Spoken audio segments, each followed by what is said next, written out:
여러분 안녕하십니까. 4월 1일 토요일 넘치는 우리 교회 매일 묵상을 시작하도록 하겠습니다. 3월이 지나고 4월이 시작되었습니다. 여러분 4월 한 달도 또 말씀 묵상하는 일, 또 적용하는 일을 열심히 할 수 있기를 간절한 마음으로 함께 기도하겠습니다. 오늘 본문 말씀은 마태복음 26장 17절부터 35절까지 말씀입니다. 예수님께서 25장에 천국에 대한 비유를 이야기해 주셨고 26장에 들어오면서 대제사장들이 예수님을 죽이려는 모의를 하게 됩니다.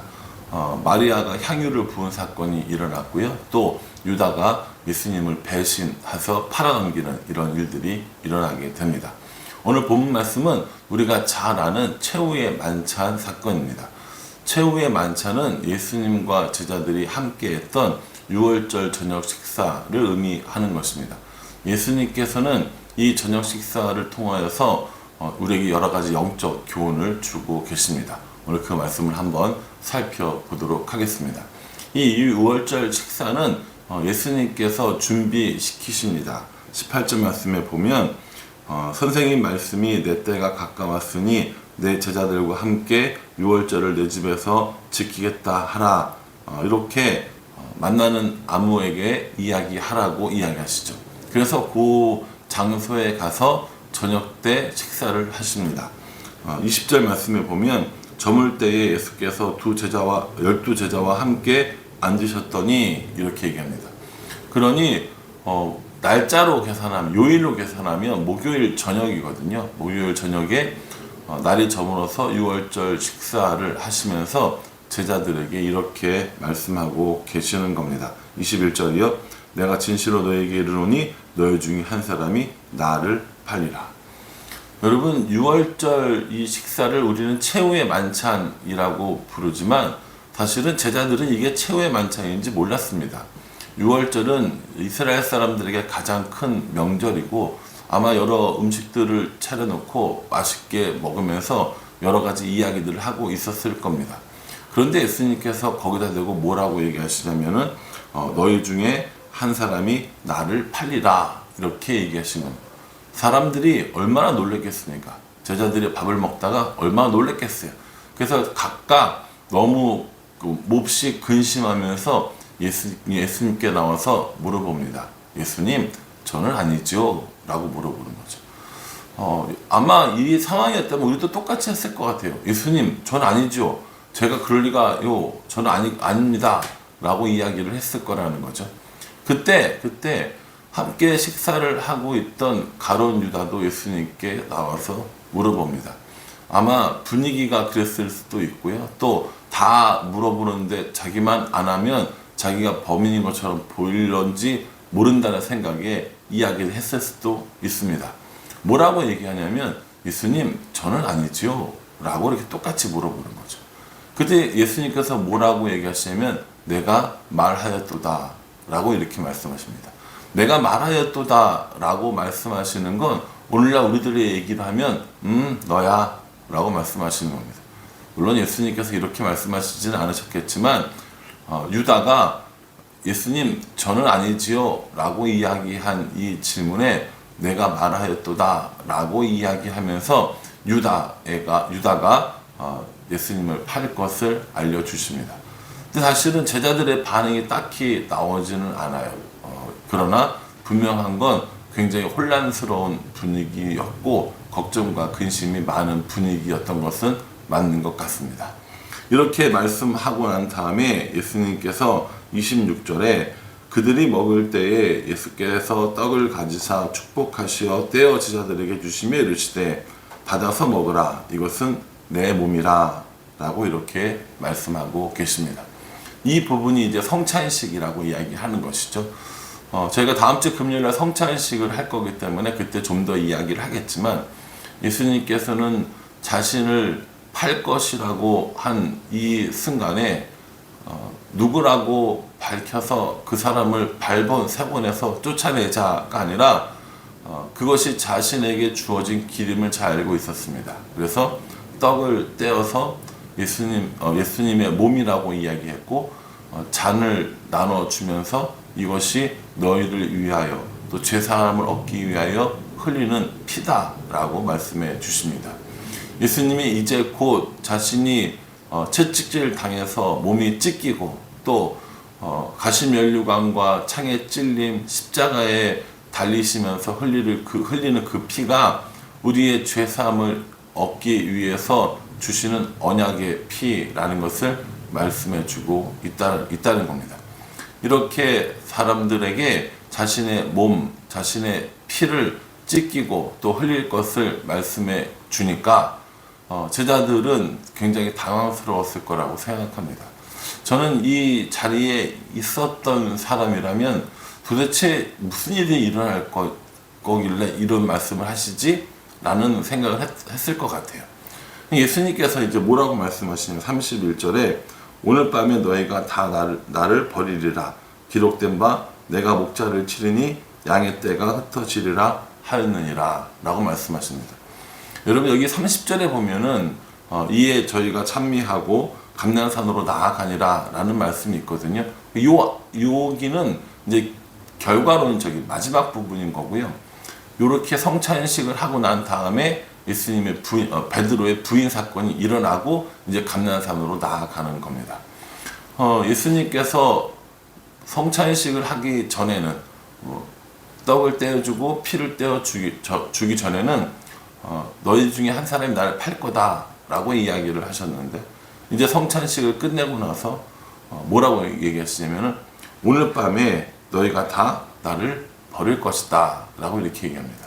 이제 이 뒤에 버린다, 흩어진다, 부인한다 이런 단어들이 계속 나오거든요. 예수님께서 너희가 나를 다 버리게 될 거야. 너희가 다 흩어지게 될 거야 라고 말씀하십니다. 물론 그러나 이제 내가 다시 부활해서 너희들보다 먼저 갈릴리로 갈 것이다 라는 말씀도 해주십니다. 오늘 밤에 너희가 나를 부인할 거야 라는 이 이야기를 들으니까 베드로가 뭐라고 얘기했냐면 33절에 대답하여 이르되 모두 주를 버릴지라도 나는 결코 버리지 않겠나이다 이렇게 얘기합니다. 예수님 여기 있는 사람들이 다 예수님을 버릴지라도 저는 절대로 예수님을 버리지 않을 겁니다 라고 이렇게 이야기를 하고 있는 것이죠. 베드로가 이렇게 얘기하니까 예수님께서 그래 고맙다 너는 날 지켜주겠구나 라고 이야기하시는 것이 아니라 이렇게 얘기하십니다. 오늘 밤 다 울기 전에 내가 3번 나를 부인하리라 라고 이렇게 말씀하십니다. 오늘 밤 다 울기 전에 점점 시간이 가까워지고 있다라는 이거 얘기거든요. 너희 중에 하나가 날 팔리라. 그래도 또 오늘 밤 이랬는데 이제는 다 울기 전에 라고 얘기하면서 이것이 얼마나 가까워졌는지 이야기하시면서 3번 부인할 것을 말씀하십니다. 베드로가 그 얘기를 듣고 뭐라고 생각했겠어요? 예수님 그럴 리가요. 저는 절대로 그렇지 않을 겁니다 라고 당연히 생각을 했겠죠. 우리들의 삶 가운데서도 종종 예수님을 시인해야 할 자리에서 예수님을 부인하는 일들이 생기기도 합니다.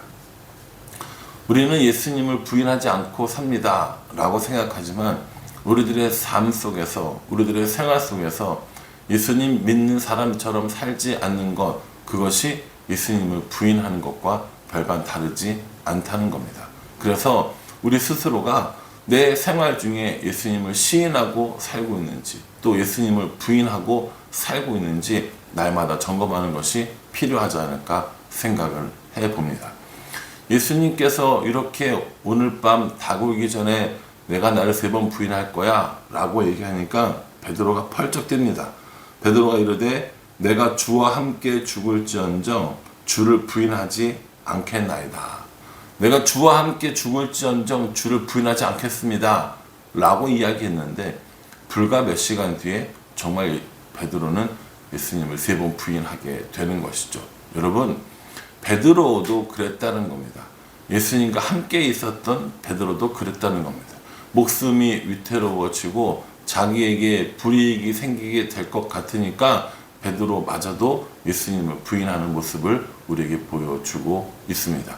그러니 생각해보면 우리도 똑같아요. 우리도 삶 가운데 예수님을 부인하는 일들이 일어날 수 있다라는 겁니다. 그러니 나는 그러지 않을 거야 라고 생각하지 말고 예수님을 향한 나의 마음을 점검하는 것이 훨씬 더 필요합니다. 베드로가 이렇게 저는 죽을지언정 배반하지 않을 거예요 라고 얘기했더니 제자들은 가만히 있었겠습니까? 다 같이 얘기합니다. 모든 제자도 그와 같이 말하니라. 베드로가 죽을지언정 저는 예수님을 배반하지 않겠습니다 라고 얘기했더니 모든 제자들도 다 저는 죽을지언정 예수님 배반하지 않을 거예요 라고 이야기를 했다라는 겁니다. 저는 이 베드로와 제자들의 마음이 진심이었을 거라고 생각합니다. 진짜였겠죠. 설마 예수님을 배반할 마음을 갖고 있었겠습니까? 그런데 상황이 생기고 예수님 때문에 자신들의 목숨이 위태로워지고 예수님 때문에 내 삶에 손해가 생길 것 같으니까 슬그머니 발을 빼는 겁니다. 이건 제자들의 모습만 아니라 저의 모습이기도 하고 우리 모두의 모습이라고도 생각이 듭니다. 그러니 사랑하는 성도 여러분, 오늘 이 말씀을 묵상하면서 베드로는 왜 그래? 제자들은 왜 그래? 라고 말할 것이 아니라 나는 어떤가를 살펴보는 것이 훨씬 더 중요하지 않을까 생각이 듭니다. 저는 오늘 이 말씀을 묵상하면서 두 가지를 생각해 봤습니다. 첫 번째는 금요일에 있을 성찬식에 대해서 생각을 하면서 어떤 성찬식을 해야 되지? 어떻게 준비해야 되지? 사실 이런 거 고민 많이 했었거든요. 잔은 어떻게 하고 떡은 어떻게 하고 기타 등등 되게 고민 많이 했는데 그것도 중요하지만 더 중요한 건 진짜 몸을 찢기고 피를 흘리신 예수님을 기억 혹은 기념하는 것이구나 라는 생각을 다시 한번 해보게 됩니다. 그래서 이 성찬식에 대해서 좀 더 깊이 묵상하면서 성찬식을 진행해야겠다라고 생각을 했고, 또 하나 베드로와 제자들의 모습을 보면서 나는 내 삶에 예수님을 부인하는 부분들이 있는 것은 아닌가라는 생각을 해보게 됩니다.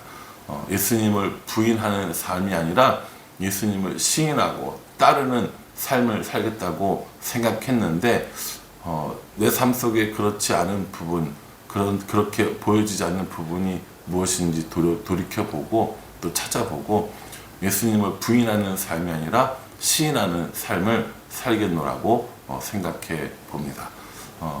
여러분들은 어떤 묵상을 하셨나요? 여러분들이 묵상하신 그 묵상으로 오늘 하루 하나님의 인도하심을 받는, 또 우리들의 삶 가운데 하나님의 동행하심을 구하는 그런 일들이 많아질 수 있기를 주님의 이름으로 축복합니다.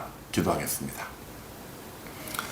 하나님, 너희 중 한 사람이 나를 팔리라 라고 이야기했을 때 모두가 다 저는 아니지요 라고 질문을 했고, 유다도 그렇게 이야기했습니다. 그 당시 유다의 마음은 어떤 마음이었을까 라는 생각을 해봅니다. 떡을 떼면서 몸이 찢겨질 것을, 잔을 나누시면서 피를 흘릴 것을 말씀해 주셨음에도 불구하고 제자들은 예수님을 부인하고 모두가 흩어지고 맙니다. 이런 제자들의 모습을 보면서, 이런 유다의 모습을 보면서 이 사람들은 왜 그래? 나 같으면 안 그랬을 텐데 라고 생각도 해보지만 결국 내 삶 속에서 예수님 때문에 손해를 보거나 예수님 때문에 목숨을 버려야 될 일이 있을 때 저 역시 똑같이 예수님을 부인하고 도망치는 모습으로 살지 않았나 돌아보게 됩니다. 하나님, 믿음을 더하여 주셔서 예수님을 부인하는 인생이 아니라 예수님을 시인하며 예수님을 따르는 인생이 될 수 있도록 우리 모두를 인도하여 주시옵소서. 4월 한 달도 주의 은혜 가운데 말씀에 인도함 받고 살아갈 수 있도록 우리 인도하여 주시옵소서. 예수님의 이름으로 기도합니다. 아멘. 예, 여러분, 오늘 토요일입니다. 밀린 200도 좀 읽으시고요. 묵상도 함께 하시면서 기쁜 토요일 맞이하실 수 있기를 바랍니다. 감사합니다.